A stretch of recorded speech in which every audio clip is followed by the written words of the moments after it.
പറഞ്ഞതാ. മനാഫിന്റെ മാനസികാവസ്ഥ എന്താണ് ഇപ്പോൾ? സങ്കടം ഉണ്ടാവില്ല, അത് കുഴപ്പമില്ല. സങ്കടമുണ്ട്. പക്ഷേ ആരാ അത് എന്തിനാ അത് ചെയ്യണത് എന്നുള്ള മനസ്സിലാവില്ല.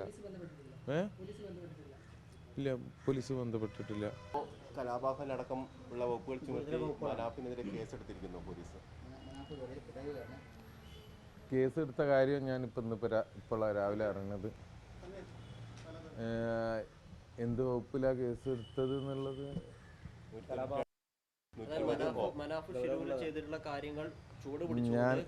ഞാൻ എന്തായാലും മതസ്പർദ്ധ കലാപാഹനം എന്ന് പറഞ്ഞാൽ അങ്ങനെ കഴിക്കൂലേ. ഞാൻ മതങ്ങളെ യോജിപ്പിക്കാനാണ് പ്രവർത്തിക്കുന്നത്. ഒരിക്കലും ഇത് മതങ്ങളെ തമ്മിൽ തല്ലിപ്പിക്കുന്നത് മനാഫ് ഒരിക്കലും ചെയ്യൂല. യോജിപ്പിക്കുകയാണ്. അതായത് നമ്മൾ നമ്മൾ ആദ്യം മുതലുള്ള കാര്യമാണ്. ഇതൊരു എന്താ പറയുക, കമ്മ്യൂണൽ ഇഷ്യൂവിലേക്കോ അങ്ങനത്തെ പോയതെന്ന് തന്നെ ഞാൻ എല്ലാ സ്ഥലത്തും പറഞ്ഞു. ഇന്നലെ പത്രസമ്മേളനം നടത്തിയപ്പോഴും നമ്മൾ ആ കുടുംബത്തിനോട് അറിയാതെ ചെയ്തു പോയ, അറിഞ്ഞിട്ടൊരു കാര്യം ചെയ്തിട്ടില്ല. ഇനി എന്ത് കാര്യത്തിനും നമ്മൾ മൊത്തം ഫാമിലി ഇവിടെ നിന്നിട്ട് ഇന്നലെ പത്രസമ്മേളനത്തിൽ മാപ്പും പറഞ്ഞതാണ്. ഇപ്പോൾ ഒരു FIR ഇട്ടിട്ടുണ്ടെങ്കിലും എന്താ ഇപ്പം ചെയ്യുക. പൊതുസമൂഹത്തിനോട് മാപ്പ് പറഞ്ഞു. അതോടൊപ്പം തന്നെ ആ കുടുംബത്തിനെതിരായുള്ള അക്രമങ്ങൾ ഒഴിവാക്കണമെന്നുള്ള ആവശ്യപ്പെടുകയും ചെയ്തു മനാഫിനെ അനുകൂലിക്കുന്ന ആളുകൊണ്ട്. പക്ഷേ അതിനുശേഷം ഉണ്ടായ ഇത്തരൊരു കേസെടുക്കുന്നത് അതിനെങ്ങനെയാണ് മനാഫ് കാണുന്നത്? ഞാൻ പൊതുസമൂഹത്തിനോട് പറഞ്ഞത്, അവരാരെങ്കിലും ആക്രമിക്കുന്നുണ്ടെങ്കിൽ ദയവ് ചെയ്തിട്ട് പലവട്ടം ഞാൻ പറഞ്ഞ കാര്യമാണ്, ഒരിക്കലും ഓലെ ആക്രമിക്കരുത്, ഓർക്കെതിരെ ഒരു കമൻ്റ് ഇടരുത് എന്ന് തന്നെ പറഞ്ഞത്. അതിപ്പോൾ ജനങ്ങളുടെ വികാരം ഞാനിപ്പോൾ ഒന്നും ചെയ്യാൻ കഴിയില്ല. എന്നെക്കൊണ്ട് കഴിയുന്നതിൻ്റെ ഒരു പരമാവധി ഞാൻ എല്ലാവരോടും അഭ്യർത്ഥിച്ചിട്ടുണ്ട്. ഇവർക്കെതിരെ ഞാൻ എന്താ ചെയ്യുക.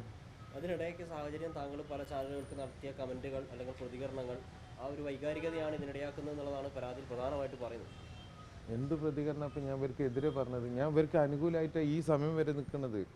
ഇനി ഇവിടെ നിന്ന് അങ്ങോട്ട് എനിക്കെതിരെ എന്ത് കേസ് വന്നു കഴിഞ്ഞാലും ഞാൻ ഓരോ കൂടെ തന്നെ ഉള്ളത്. അവരെന്നെ ഇപ്പം എങ്ങനെ കേസിൽ കുടിക്കാലും ശിക്ഷിച്ചാലും ഒക്കെ ഞാൻ ഓരോ കൂടെ തന്നെ. മനാഫിൻ്റെ യൂട്യൂബ് ചാനലിലൂടെ അപകീർത്തികരമായ പരാമർശം നടത്തി എന്നുള്ളതാണ് പ്രധാനപ്പെട്ട പരാതി. എൻ്റെ യൂട്യൂബ് ചാനലിൽ എല്ലാവർക്കും ആക്സസ് ഉള്ളതല്ലേ, അതിലെവിടെയെങ്കിലും അങ്ങനെ എന്താ ഉള്ളത് എന്നുള്ളത് നോക്കാമല്ലോ. എന്താ ഈ പരാതിയുടെ ഒരു പശ്ചാത്തലം എന്താണ് തോന്നുന്നത്?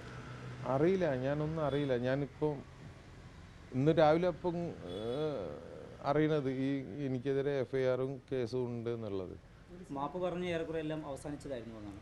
തീർച്ചയായിട്ടും ഇന്നലത്തോട് കൂടിയിട്ട് നമ്മളെ കാര്യങ്ങൾ പറഞ്ഞതാ. മനാഫിൻ്റെ മാനസികാവസ്ഥ എന്താണ് ഇപ്പോൾ? സങ്കടം ഉണ്ടാവില്ല, അത് കുഴപ്പമില്ല. സങ്കടമുണ്ട്. പക്ഷേ ആരാ അത് എന്തിനാ അത് ചെയ്യണത് എന്നുള്ള മനസ്സിലാവില്ല. ഇല്ല, പോലീസ് ബന്ധപ്പെട്ടിട്ടില്ല. പൊതുവേ പിന്നെ ഒരു ദയവ് ചെയ്തിട്ട് എനിക്കൊരു റിക്വസ്റ്റ് ഉള്ളത്, അനാവശ്യമായിട്ട് ദയവ് ഇതിൻ്റെ ഫോണിലേക്ക് ആരും വിളിക്കാതെക്കുക. കാരണം എന്താണ്, എനിക്ക് ആവശ്യമുള്ള കോള് വരെ എടുക്കാൻ കഴിയുന്നില്ല. ഒരു ദിവസം ഞാൻ 100-500 കോള് വന്നുകൊണ്ടിരിക്കുന്നുണ്ട് എൻ്റെ ഫോണിൽ. എനിക്ക് ആകെ ഒരൊറ്റ ഫോൺ നമ്പറേ ഉള്ളൂ. അപ്പോൾ എന്താ പറഞ്ഞു കഴിഞ്ഞാൽ ഞാൻ അതും കൂടി നിങ്ങളോട് പറയുകയാണ്, എനിക്ക് വറീഡാവുന്നുണ്ട്. ഞാൻ വിചാരിച്ച് ഇവനെ കിട്ടിയോട് കൂടിയിട്ട് ഒരു സമാധാന ജീവിതം കിട്ടുമെന്ന് വിചാരിച്ചു. ഇല്ല, മാതൃകാപരമായ സമാനതകളില്ലാത്ത ഒരു ദൗത്യത്തിൻ്റെ പിന്നാമ്പുറത്ത് ഇത്തരം സംഭവങ്ങളാണ് നടക്കുന്നത്. ഇതിനെ എങ്ങനെയാണ് നമുക്ക് കാണാൻ കഴിയുക?